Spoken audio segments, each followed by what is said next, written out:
move to our next rock star speaker. Her name is Shyamala Ashok. Shyamala ji, may we have you up on stage, please? Shyamala Ashok is a woman of many seasons and has many reasons to be a woman of many seasons. Yes? Please come up. Do you have the microphone? You use this. Shyamala ji is going to speak on enabling sustainability through voluntarism. She works now with the United Way, and she's been doing great work in volunteering. She's also been with the CI earlier. So over to Shyamala Ashok. It was a big learning for me, because I thought, when somebody else other than our country has been using this word, why not us? And so I assure you that I will use it henceforth. Namaste to all of you. I really forgot what I am supposed to speak. That's in a way very nice so that we don't go on and on. But I will share with you what I really learnt over a period of this last 3.5 years. I have been in the development sector for over 32 years, mostly with the NGO sector.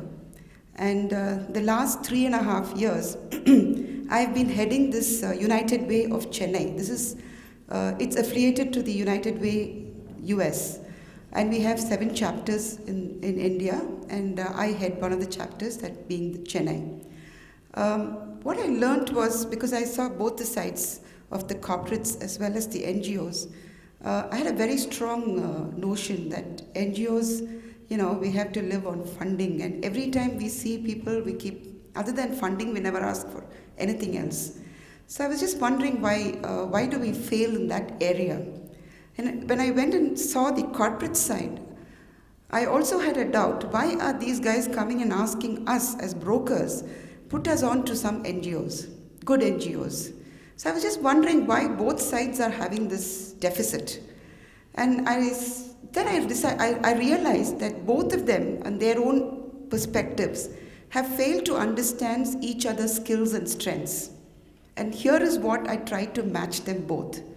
So when we were working with the corporate sector, we told them that, you know, apart from your usual style of CSR and the money part of it, let's think of something else. So we mooted the people around there, and I found that there was tremendous energy within these people. All other things other than sitting in the office, they're prepared to do anything else. So here we are, we try to tell them that your skills are quite essential for the NGOs in terms of many things, because the learning came from my own perspective. I am the only one who works for United Way, trust me. And we have given fundings to the extent of, rather partnered with NGOs to the extent of 1 crore for the last 1 year. And I've managed the whole thing. I identified NGOs, we partnered with NGOs, monitored, evaluated, strengthened them, worked with them, still doing the same thing, got the funds from corporates, events, everything by one person, one super powerhouse. But trust me, I did minimum work, but made everybody else work. And that was very nice on one. I learned that tactics. So here we are, from the NGO side of, when we think about the NGOs, so they have a lot of, problems with technology, because that is the, what we use now mostly is technology. That was something that, they lacked. And I thought that is very important, because that has been expected by everybody else.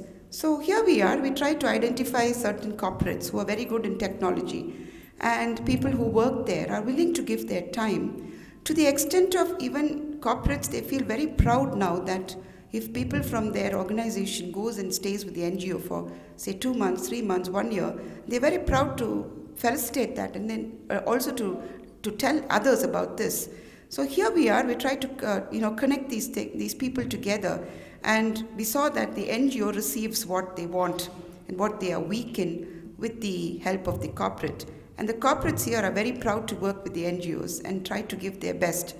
And this worked very well. So one good example that we did last year was during the Joy of Giving Week, though it substantiates or not. One thing, like what Jerry said, we forgot about asking funding from each other. So what we did was we just brought out the strengths of people. And here we are, we had about 50 to 60 NGOs they merged with corporates, about 20 odd, with different teams, to make sure that they go there and learn what the NGOs are doing, and then bring out a forecast or tell people, the public. We had an exhibition where each of the NGOs were represented by their team as well as the corporates. Then I found that they did not, the corporates were not that very dumb either. So they did not want to just do what we wanted to say. So here are people, two examples I can give you. One is Nokia. The fellows came back and said, look, I don't want to just go there and, we don't want as a team to just go and display whatever they say. So they went and talked to the NGOs. They visited the NGOs even though they're very far away. And they sat with the leader and they took about a 2.5-minute video where the NGO leaders and the staff went through the 25 years of what they were sustaining so far. And so it gave them a piece of their mind and also a wholesome idea of how they started and where they are right now. And this was a tremendous input from Nokia. And we understood that this team and about 3 teams of that particular sector where they're in Nokia, they were very good in taking videos.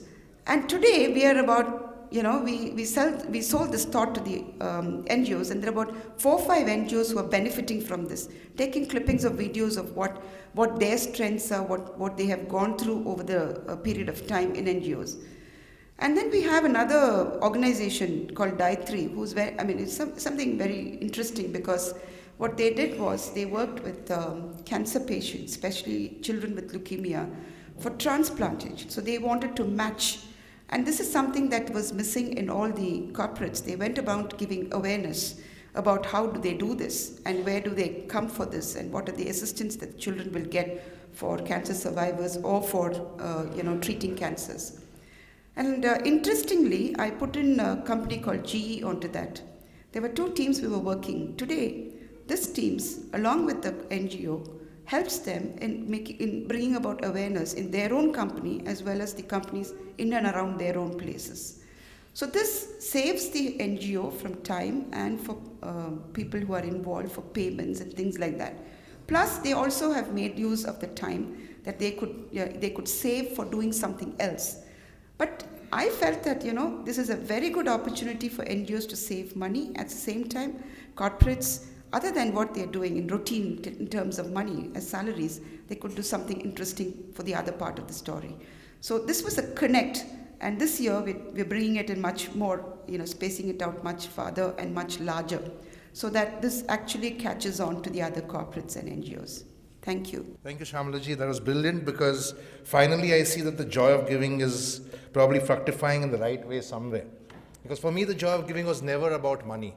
I don't think money can bring about change. Money can't. People can, right? And therein lies the mantra. Because people are not getting involved. It should not become lip service. Most of the CSR programs today, unfortunately, have become lip service. They're guilt washing stations. Right? That's exactly what Warren Buffett's son wrote, Peter Buffett, right? Guilt washing stations. You'll see it all around you, right? How do we whitewash our sins? We'll feed 2,000 children and make big noise about it, while we have killed 1 million children with our bad governance. I'm talking about Vedanta, for example. They ran a whole campaign with Priyanka Chopra as an ambassador. Anil Agarwal is a man who wears a designer suit, but you can't get the scrap dealer out of the man. He's basically a scrap dealer, nothing else. That's the sad part of it. And you have the NDTVs who align with these people and glorify these people. ET gives him the Businessman of the Year award. He's a rogue, a total crook. We have to expose people like him. Yes, sir. Yeah, Shyamala, that was wonderful. Thank you so much. One question, why don't we see much volunteerism in India particularly, per se? I mean, just to juxtapose, just to give an example, in the United States, you will find a lot of people, philanthropy is not only about money, but it's also about giving your time for a noble cause. And what in your experience is the reason why we don't find, many people volunteering for whatever little thing that they can do? So, something like as simple as being a traffic warden in the morning to help school children cross over to the other side. I'm just giving you a simple example. Yeah. See, to me, what I saw in the US and what I'm seeing here is the way that children are being brought up. See, philanthropy is something that philanthropy is being taught to kids in the US right from the day they sense it out. Here we don't. We give money to the kids. We give money. Parents give money to the kids to go around spending. But we have never taught this charity, right? It takes time. It's just, even people like me, who have been working in the sector, learn a lot of things day over, right? So it's catching up. How to spend, what should we spend, what should we save, and for what should we give? So that's one of the reasons. The reason for volunteering is that opportunities they don't see. People don't see the opportunities because they're so driven into their work culture, and it's just not coming out. It's just that now CSR being defined as nothing to do with money, but the other way around. It's something that we are going about telling people. So volunteering is catching up. It's just no opportunities. One. Two is that there's no one to connect NGOs and the corporates. Because again, NGOs, many of them go and ask money. So that puts off people also. So that's something that we'll have to drive on both sides, which we are doing it. And I hope I've answered. Amarjit, just to share a reflection, when I spoke in the morning with Namaste and I opened up about how we need to get Westoxified, here we are telling our 7-year-old kids to go and do item numbers to come on Indian Idol. True. Why have we not taken that best practice from the West, where you see 7-year-olds selling lemonade and cookies to raise funds for their favorite cause? Absolutely. I don't think volunteerism has taken off in our country. Sorry, it's far away. I agree. I agree. Very far away. And there is tremendous opportunity to work in that. My second question is that, how could we, be the agents of change in trying to get this ethos into people? In the sense you mean volunteering, or what is it? At least the sense of, the ethos of volunteering. We have to talk about it. Talk about it more. See, what I did was, every company that I work with, I have a corner where, every month we put off things that each volunteer has done. Amazing work. It's amazing. I mean, when we really go into the grassroots and see, it's not that the people who are working there, it's not that they don't have. And another thing that I want to tell you is that the leaders of the corporates, that makes a lot of sense. They don't sit on top and ask the other people to do. They come down to that, to work. And every time a person says, a leader in the corporate says, look, I have my meetings, I travel a lot, I'm in Bombay here and then Delhi. I said, forget it. We come in only if you come down. So there's a lot of scope in the sense you got to be a little, little stern on them also. So it's not that we are doing free service either. Okay. Thank you so much. Okay, thank you, Amarjit. Thank you. Thank you, ma'am. Thanks. May we have Mehul upstage to give the certificate. Shyamala ji, Mehul. Thank you, Shyamala ji.